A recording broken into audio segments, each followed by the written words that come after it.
ሰላም አለይኩም ወረህመቱላሂ ወበረካቱ። ቤተሰብ እንዴት ናችሁ? ሰላም ናችሁ ወይ? ከኔ ጋር ሁሉ ሰላም ነው። ሁላችሁንም ሰላም ብያለሁ። ዛሬ ደግሞ ያው ሶስተኛ ቀናችን ነው። በጣም ለውጥ አይተንበታል። ማታም ጠዋትም ነው የምንጠጣው። እዚህ ጋር እንደምታዩት ፍሬሹን እያሳየኋችሁ ነው። በደንብ ላሳያችሁ ብዬ ነው።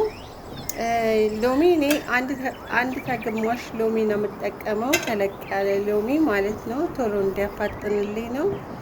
እንደምታዩት ውሃው እንደዚህ ፍልት ብሏል።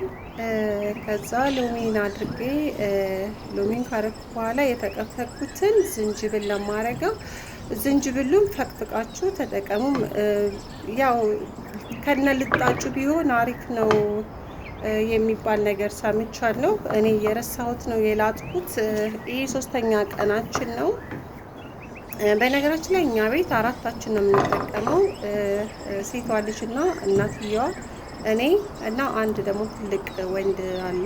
እሱም ሰውነቴ መቀነስ ፈልጋለሁ ብሎ ወላሂ እየተጠቀምነው ነው ማለት ነው። እና ሞክሩት፣ በጣም አሪፍ ነው ወላሂ። እኔ ለውጥ አይቼበታል ነው። በተለይ ቦርጭ ምናምን ነገር ያለባችሁ ልጆች በቃ ውፍረት በጣም ነው የሚቀንሰው፣ በጣም ይቀንሳል። እና ተጠቀሙት። በቃ 10 ቀን ምናምን ወስዳችሁ በደንብ ነው ለውጥ የምታዩበት። በቃ በ10 ቀን ውስጥ ወላሂ ነው በጣም ነው የምትከሱት።